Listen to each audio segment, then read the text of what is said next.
बच्चों को मेरा नमस्कार। बेटा आज हम राजनीतिक दल अध्याय के बारे में चर्चा करेंगे। पहले हम जानते हैं कि राजनीतिक दल होते क्या हैं।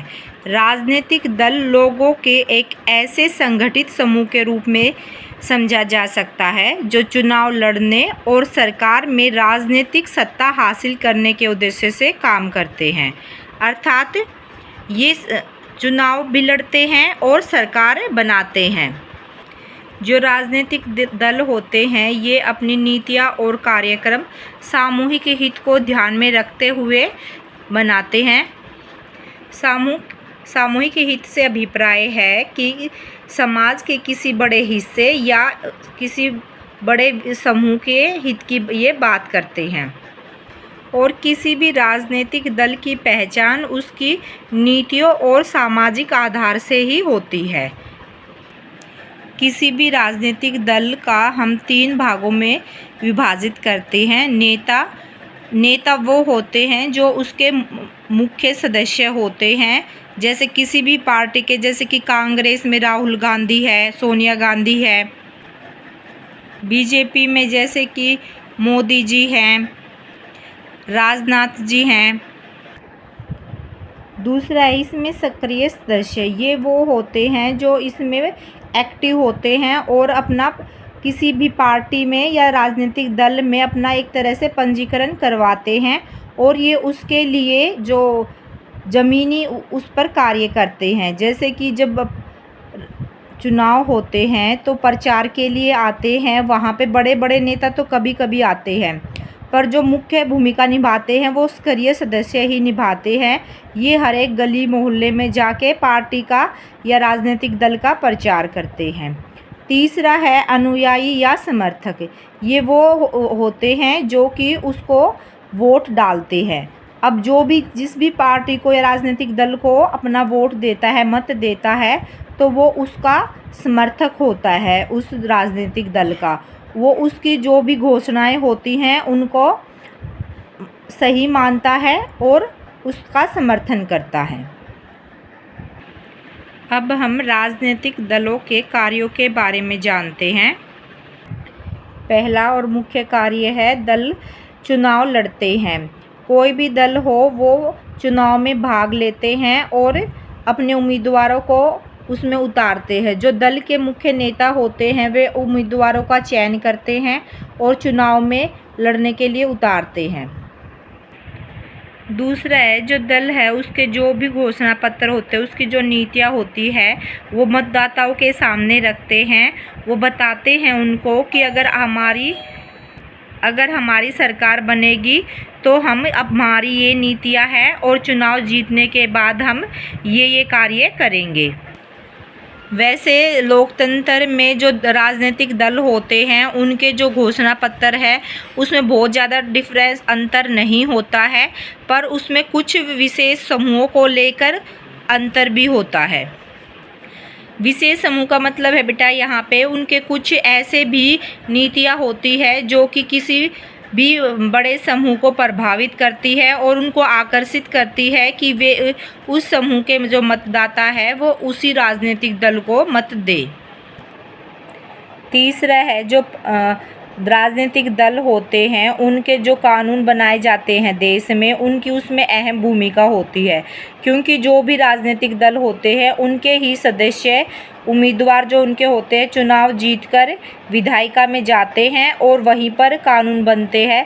जो भी राजनीतिक दल वो कानून बनवाना चाहता है वो उसके फ़ायदे बताता है और जो नहीं चाहता कि ये कानून बने तो वो उसके नुकसान बताता है। ऐसे ही वहाँ पे बहस होती है, चर्चा होती है। इस तरह राजनीतिक दलों के सदस्य ही जो चुनाव जीतकर जाते हैं वो कानूनों का निर्माण करते हैं। चौथा जो मुख्य कार्य है वो ये है कि जो भी राजनीतिक दल चुनाव में जीत जाते हैं वो सरकार बनाते हैं और चलाते हैं। कभी कभी होता है कि किसी एक राजनीतिक दल की बहुमत में नहीं आता है तो वहाँ पे 2 या 2 से अधिक दल मिलकर सरकार बनाते हैं और उसको चलाते हैं। ऐसी सरकार को जो एक दल से ज़्यादा दलों से मिलकर बनती है उसको गठबंधन की सरकार कहते हैं। हाँ, और मैं यहाँ पे एक बात और बताऊँगी, जो भी दल चुनाव जीतकर सरकार बनाता है वो जो भी कार्य करता है वो उसने जो भी चुनाव से पहले अपना घोषणा पत्र जारी किया था, नीतियाँ अपनी बताई थी, उसके ही अनुसार कार्य करने की वे कोशिश करते हैं। पाँचवा है, जो चुनाव एक तो दल जो विजय हो जाता है वो तो सरकार बनाता है, और जो दल चुनाव में हार जाता है वो विपक्ष की भूमिका निभाता है। विपक्ष की भूमिका भी लोकतंत्र में महत्वपूर्ण होती है, क्योंकि वो सरकार जो भी कार्य करती है विपक्षी दल उस पर नज़र बनाए रखता है, और अगर वो कुछ भी गलत करती है तो जनता को उससे अवगत कराता है। और जो सरकार होती है, जो सरकार में राजनीतिक दल होता है, उसको भी हमेशा ये डर बना रहता है कि हम कुछ भी करेंगे तो विपक्षी दल इसका विरोध करेगा।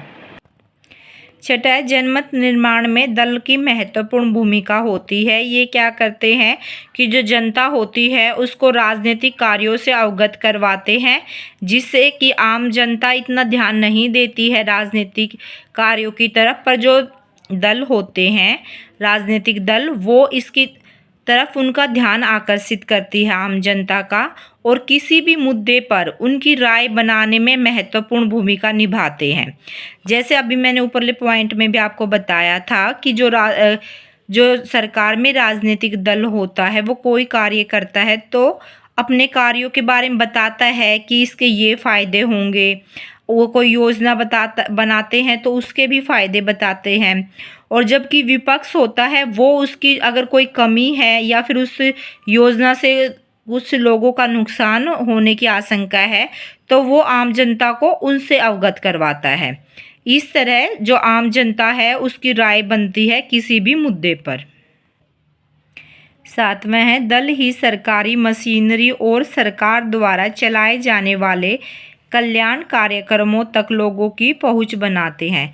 यहाँ पे इसका अर्थ है बेटा, यहाँ इसका ये अर्थ है बेटा कि जो भी आम नागरिक होता है, एक आम आदमी होता है, उसके लिए किसी ऑफिसर की तुलना में अपने जो क्षेत्र का एमएलए होता है, पार्षद होता है, उसके पास जाना आसान होता है अपनी समस्या लेकर, और वहाँ पे उसके क्षेत्र का जो भी पार्षद वगैरह होता है वह उसकी बातों को सुनता भी है और उसको आश्वासन भी देता है कि उसका कार्य हो जाएगा, या फिर वो नहीं कर सकता तो उसको एक तरह से रास्ता बता देता है कि आप इसको इस तरह कर सकते हो। राजनीतिक दलों की ज़रूरत क्यों पड़ती है? इसका जवाब बेटा यही है, जो अभी हमने इसके कार्य देखे हैं कि वो सब राजनीतिक दल कार्य करते हैं जो एक लोकतंत्र देश के लिए बहुत अच्छे हैं या बहुत ज़रूरी हैं। अगर राजनीतिक दलों की बजाय जो उम्मीदवार होंगे वो संतर्त या निर्दलीय होंगे तब क्या होगा कि वो इतने बड़े स्तर पर, जैसे एक राजनीतिक दल जितने बड़े स्तर पर कार्य कर सकता है वो इतने बड़े स्तर पर देश में बदलाव नहीं ला सकते, या फिर ये कहे कि देश में विकास नहीं कर सकते, क्योंकि वो सिर्फ अपने क्षेत्र से ही संबंधित रहेंगे। उनकी सोच जो उस क्षेत्र का विकास करने तक ही सीमित रहेगी, जबकि जो राजनीतिक दल होता है वो पूरे देश के बारे में सोचता है। इसका उदाहरण हम गांव में जो पंचायत के चुनाव होते हैं वहाँ पर देख सकते हैं। जो चुनाव होते हैं तो एक गांव ही बहुत सारे गुटों में विभाजित हो जाता है, तो देश की एकता और अखंडता के लिए भी राजनीतिक दलों की अहम भूमिका होती है। राजनीतिक दलों की नैतिक ताकत, अर्थात जो राजनीतिक दल होते हैं उनके गठन की जो नींव में कुछ ना कुछ नैतिक उद्देश्य जरूर होता है। जैसे कि दिल्ली में जो आम आदमी पार्टी की है या आम आदमी दल है, उसका नैतिक उद्देश्य ये था कि वो भ्रष्टाचार के खिलाफ उन्होंने अपने राजनीतिक दल का गठन किया था। अब हम दलीय व्यवस्था के बारे में जानेंगे। 3 तरह की दलीय व्यवस्था होती है। एक दलीय, जिस देश में सिर्फ एक ही राजनीतिक दल होता है और वो ही अपने उम्मीदवारों को खड़ा करता है, वो एक दलीय व्यवस्था होती है। दूसरा है दो दलीय। दो दलीय व्यवस्था, जहाँ पे सिर्फ दो दल होते हैं देश में, एक सत्ता में आता है और दूसरा विपक्ष की भूमिका निभाता है। तीसरा है बहुदलीय व्यवस्था। इसमें दो दल से अधिक दल होते हैं और सरकार में या तो एक दल चुनाव लड़के बहुमत प्राप्त करता है या दो दल से अधिक दल मिलकर सरकार का गठन करते हैं और ऐसी सरकार को गठबंधन की सरकार कहते हैं। तो अब बेटा आप समझ भी गए होंगे कि भारत में बहुदलीय व्यवस्था है। एक दलीय जो व्यवस्था है वो चीन, वियतनाम, उत्तर कोरिया आदि देशों में एक दलीय शासन व्यवस्था है। दो दलीय व्यवस्था संयुक्त राज्य अमेरिका, जिम्बाब्वे आदि देशों में दो दलीय व्यवस्था है। इस तरह बेटा हमने राजनीतिक दलों क्या होते हैं, उनके महत्व और उनके कार्यों के बारे में जाना। अगली वीडियो में हम राजनीतिक दलों के सामने क्या चुनौतियाँ आती है और वो कितने स्तर के होते हैं, इसके बारे में चर्चा करेंगे। धन्यवाद।